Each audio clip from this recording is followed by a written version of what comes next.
During a family dinner I paid for, my daughter-in-law raised her glass and said, "Let's toast to new beginnings without dead weight from the past." Everyone went silent as my son chuckled. I got up and quietly left, leaving behind the envelope she thought contained a check, but what it actually held made her scream when the lawyer explained. I paid for everything that night. Not just the dinner, not just the wine or the private room with the soft lighting and those fake candles that flicker like they're trying too hard to look real. I paid for the years that led up to that table, every sacrifice, every check written when my son couldn't stand on his own yet. And I guess that's what made what happened feel surgical. Like it was planned. My name's Maribel Cruz. I'm 62, born and raised in San Antonio, Texas. I worked my whole life, first cleaning houses, then running my own small property management business. Nothing fancy, just enough to build something solid.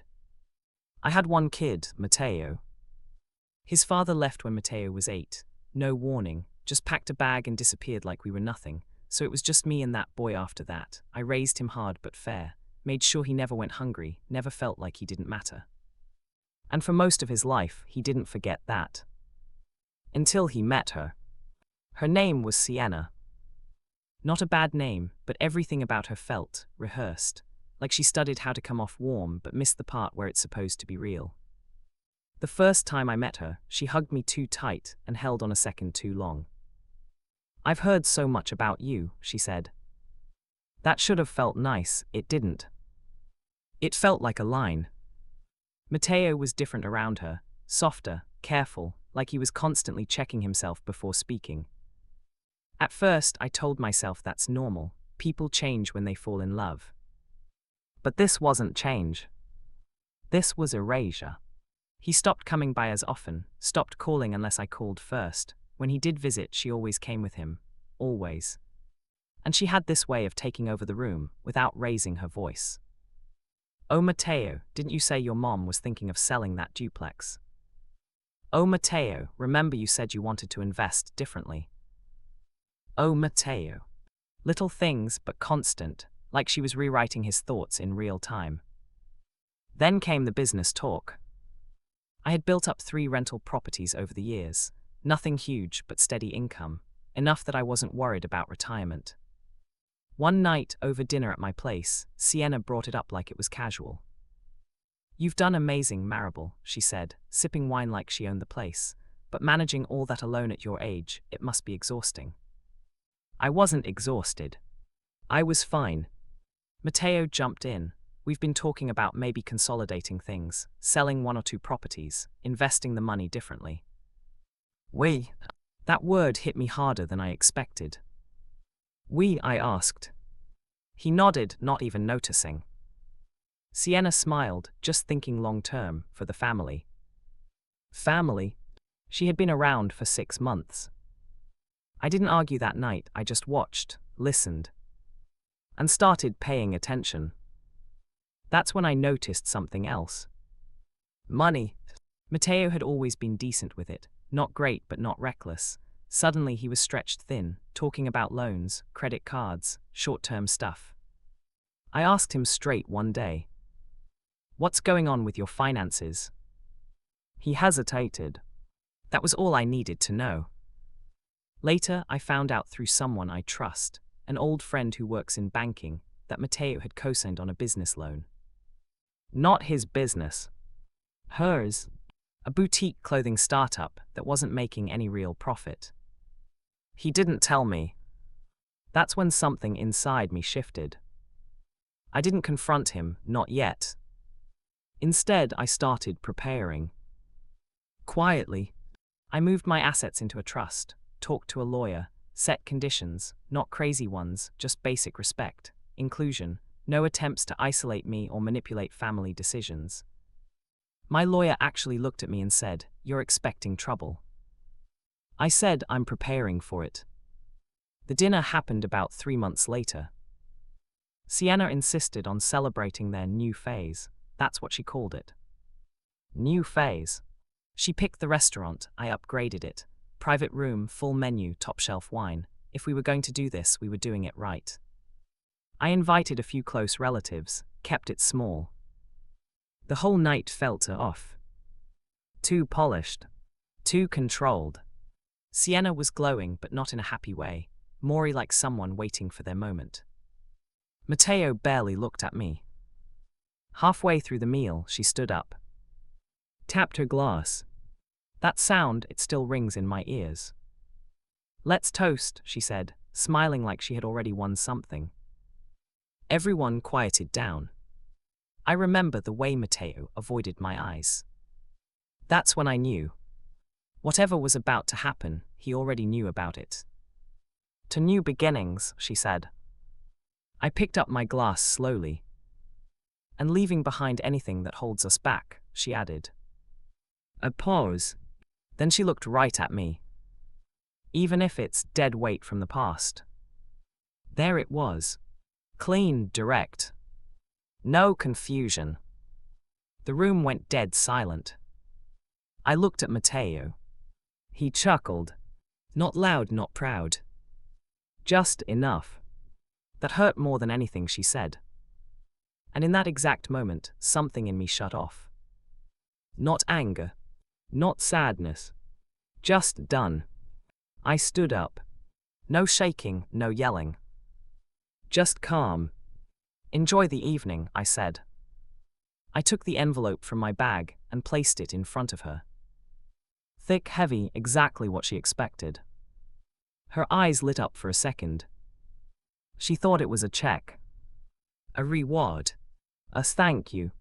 I didn't correct her. Then I walked out. Didn't look back. Didn't cry. I went home, poured myself a drink, and sat in silence. But here's the thing. That envelope. That wasn't the real move. That was just the first domino. Because 3 days before that dinner, I had already made my decision. The trust wasn't just protection. It was a trap. And Sienna walked right into it. 2 days after the dinner, they went to see the lawyer. It's not mine. Theirs. Because Sienna had already been planning something. I found out later through my lawyer, who got a call. Sienna had pushed Matteo to file paperwork claiming undue influence over my assets. She was trying to get ahead of me. Trying to paint me as unstable so they could gain control faster. That's why the dinner happened. That toast. That wasn't just an insult. It was a setup. They expected me to react, to explode, to look irrational in front of witnesses. But I didn't. And that ruined everything for them. When they opened my envelope in their lawyer's office, they expected money. Instead, they found documentation. Not just the trust details. Evidence. Screenshots, emails, financial records. Everything I had quietly collected over months. Proof that Sienna had been pressuring Matteo into debt. Proof that she had been communicating with a third party about leveraging family assets. And the twist. That third party wasn't just a business partner. It was her ex-husband. Yeah. She forgot to mention she was still legally married. Not separated. Not divorced. Married. And using Matteo's name and credit to funnel money into a failing business tied to that ex. When the lawyer explained it all, I was told she didn't just scream. She lost it. Like full breakdown. Crying, yelling, denying everything. Matteo. He went quiet. Real quiet. Because for the first time, he was seeing it. Not from me. Not from suspicion. From cold legal facts.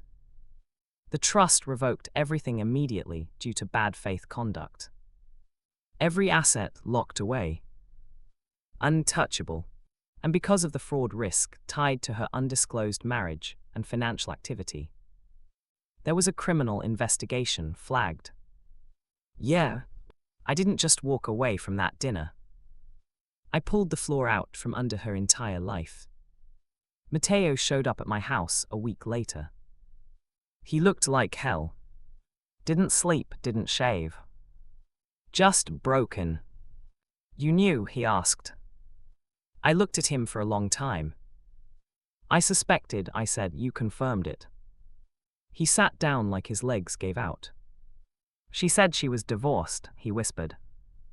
I didn't respond. Because what was there to say? He chose not to check. Chose not to question. Chose her over everything else. She's gone, he said after a while. Of course she was. People like her don't stick around when the money dries up. He started crying then. It's not loud. Just quiet, shaky breaths. I messed up, he said. Yeah, he did. I won't lie and say I forgave him right there. I didn't. Some things don't just bounce back. But I also didn't shut the door in his face. I told him the truth. You didn't just hurt me, I said. You let someone else try to erase me. He nodded. Didn't argue. Didn't defend her. That was the first honest thing he did in a long time. He's been trying to rebuild since then. Slow, awkward, but real. As for me, I still sit in that same house. Same view, same silence. But it feels different now. Not empty, just peaceful.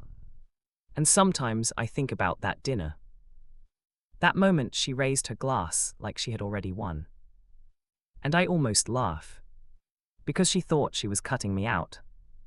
What she didn't realize. She was signing her own ending.